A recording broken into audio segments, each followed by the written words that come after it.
Hey everyone, I'm Madonna. This is David, and we're Hey. here for your tip of the day. And the tip of the day is about empathy Mm. and just having a quick little deep dive into what's caused a lack of empathy on the planet. It's interesting that empathy's in decline, and that often means that, say, once upon a time when you could talk to your group, let's say in a family system where people didn't get on, Yeah, you could relate to that other person and not get into a. But these days, people are so cut off, yeah, and they can't get outside their own group and extend further. yes. And that's one of the things with the lack of Yeah, and empathy. I think a lot of technology and social media, it trains people to be less empathetic because it says you don't need people in your life who don't, run on your frequency. Right. So it sounds like a good positive thing, but then people are letting go of their family and friends and parents and kids. And it's funny, people like that, and there's apparently a loneliness epidemic. Yeah. And even though we're more connected than ever, people are lonelier because that physical contact takes empathy, you're Yeah. right. And people are less likely to look people in the eyes these days. So even when you're out and about, and I know you've all seen it, everyone is sitting there on their phones, Mm. when they're sitting around a table. Which is kind of imitating neurodiverse disorders. Yeah. Yeah, right. Like autistic people often don't look you in the eye. Yeah. I mean, They kind of, because I'm a bit of a smart ass, so I love grabbing my phone and showing people funny memes that I've right. seen. But that just amuses me. Mm. Yeah. But I think there's a lot more people who are self-centered because of all of this as well. So there's Well, a lot of, because it's so much more yeah, image related, and it's yeah. all about image and not about any deep stuff. Yeah. And I think another thing is that people are really overwhelmed because everything's available on your phone. It means that the whole globalization thing, because we know what's going on, like I love my world politics.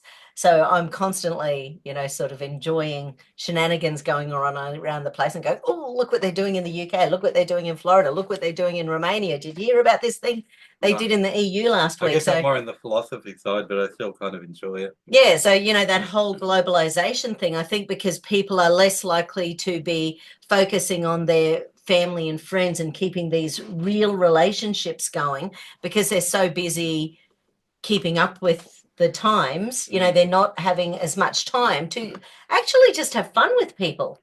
Right. Well, they say the globalization stuff, by being too involved in it, it can lead to emotional fatigue, Yeah, and so people just get numb with all the world crisis going on, yeah, and they can't be in the present because being with someone is a thing. yeah, It's a bit of a skill, yeah. being able to It relate. is. And of course, because of all the globalization and stuff, and wouldn't it be, well, I'm getting political, wouldn't it be great if the military industrial complex just lost trillions of dollars so they didn't have the money to fight anymore? Gee, Right. that'd be a good thing.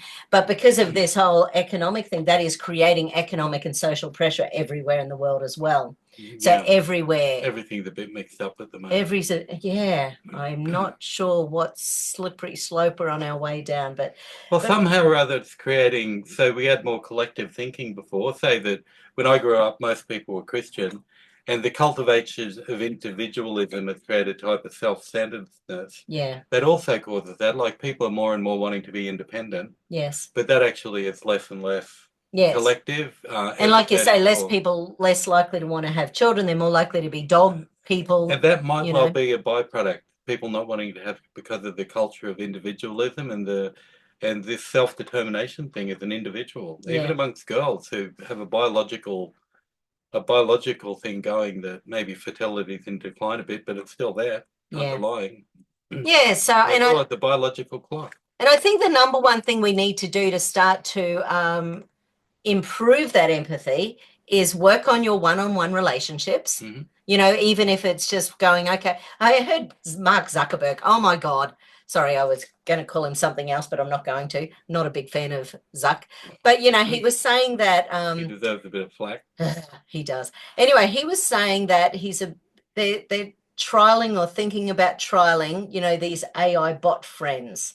So, like pretend social media friends where the bots or the pretend friend is allowed to scour through everything to do with you that's been on social media. And then so just say your new friend is, Bob, then Bob gets to have a look at everything that you and your family and everyone has posted about you so they can go, hey, David, how's your holistic counseling going? I'd love to chat to you about anything if you're having issues at the moment. So, and it keeps training it depending. So he's recommending this for kids on social media to have pretend friends. But they're always preparing robots for that. And it's a funny thing, if that's what people want, that's where they're going. Because you have to do work. You have to do sacrifice in any relationship. Yeah, right. Sacrifice even with friendships. You don't have to sacrifice to a robot. True. It's a one-way thing. Speaking of which, I've got a bolt. I'm going to lunch with a friend of mine. Not a sacrifice at all. No, so let's hit that empathy button and start to think about ways that we can increase. And I'm not recommending sacrifice, but some people, it's a way of going into empathy, less just independent and. Yeah. I mean, good has to be a bit independent and self-reliant. For those of the people who have been watching Monica over the years, because she shares her monthly treatments on YouTube and has done for a long time. Monica, one of her things is every new year is to make up a list of her friends, and then she contacts them all, and she makes lunch dates. Oh no! Yeah, so she's been proactive with that. And it's, she knows that that's made a huge difference to her life.